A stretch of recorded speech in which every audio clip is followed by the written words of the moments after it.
Bienvenidos, my worldwide amigos. Jaime and Fuego here for Heavy Metal Television, the world's first and the world's only 24/7 destination for everything heavy, everything metal. 40 years of the genre's awesome history video-wise, and we're being joined with a special guest today. This is Andrea from LACUNA COIL, vocalist, and he has traveled quite far from Italia to be with us here in the Southwest Desert to answer a couple questions. ¿Cómo estás, man? How are you? Muy bien, muy bien. Excellent. Molto bene, grazie. All right, well, grazie. Awesome. No problem. So, yeah, basically, I have been acquainted with your music for over a decade now. Back when Coma Lies was initially hitting, I was a street team kind of intern worker for Century Media. So once you were just starting to break through in the United States about that time, correct? Yeah, it was really the first time we started touring heavily here, and the album got released as a proper North American release, while the previous two albums were more like an import kind of CD. So that's when we really started working here. Excellent, cool. Well, it's been very interesting just to see the ascension of the band over the years in popularity. I know the most recent record debut, or it got up to about number 15 on the billboards here in the United States. Yeah, I debuted on number 15, and the one before also entered, like, I think, number 18 or something. Excellent. So we're building, getting... Yeah, I mean, it's different times for sure. Yes. But we're still doing good. Okay, excellent. And then speaking of records, you actually are just about to unleash one upon the world, correct? Yeah. Broken Crown Halo? April 1st, so very soon, a couple of days. Yeah, Broken Crown Halo is gonna coming out in North America and Europe just the day before. So. Excellent. Now, I was reading that it is heavily inspired, at least like tone-wise, by the work of the band Goblin, and they had done soundtrack work for Dario Argento, who is just I'm wearing a horror-related shirt right here, so I'm very, very familiar. Suspiria, lots of fantastic horror has come over the years from the country of Italia.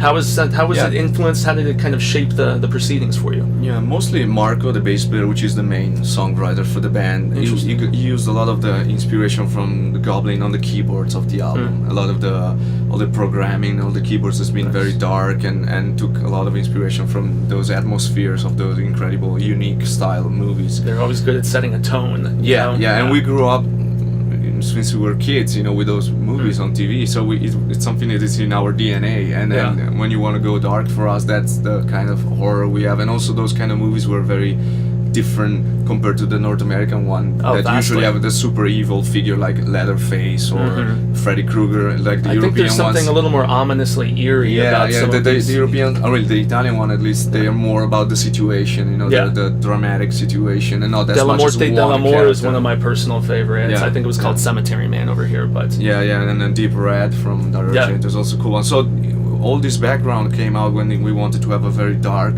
rooted album, because the social situation in it has been quite tough on the economy, and a lot of people were like killing themselves because they lost their job or their companies. So there's been a lot of negativity from the news, especially watching the media every day. As recession,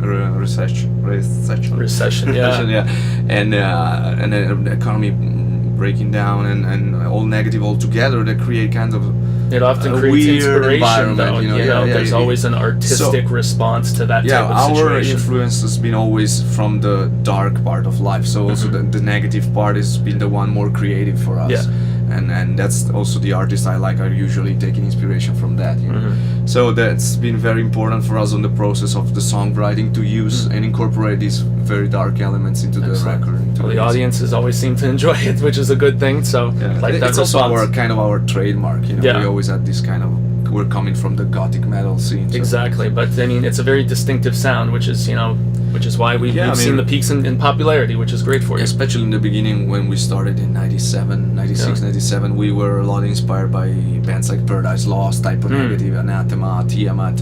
So those are definitely our roots. Nice. And then we've been incorporating a lot of different elements towards the albums we've done, but that's always, the darkness is always there. Often that's what happens, though, is you start with other inspirations, and then it slowly transforms into your own over the years. I mean, everybody, when you start a band, you want to sound like your favorite band. Exactly. And then when you grow up, when you know gain more your own about identity music, a little bit. You're able to incorporate all the stuff that you like into your own music.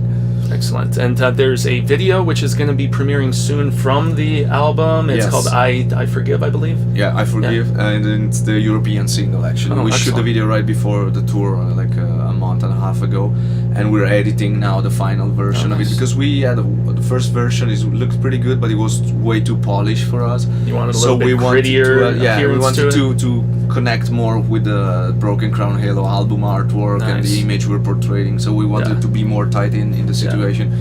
So we have re-editing all the video, and so it's gonna be ready in 1 week or two. Okay, excellent. Well, we look forward to seeing it.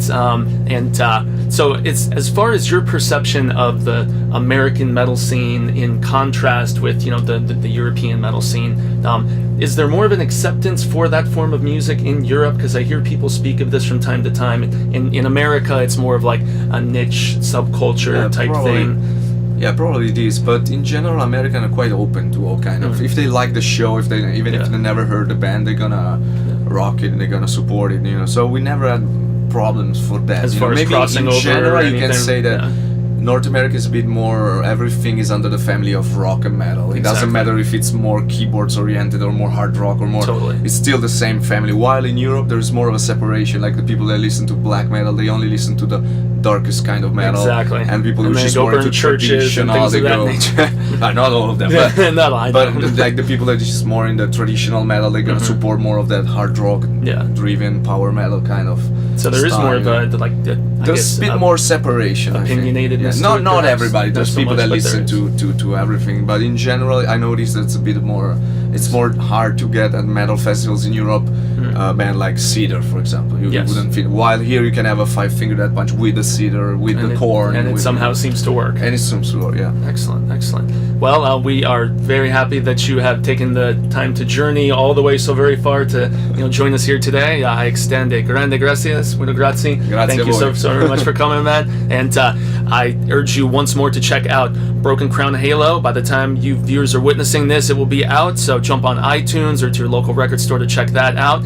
I once again thank Andrea here for joining us. Grazie, man. Thank you very much. And this has been Heavy Metal Television. Check us out on Twitter, Facebook, all of those respective institutions. I've been Jaime and Fuego, and stay metal, y'all.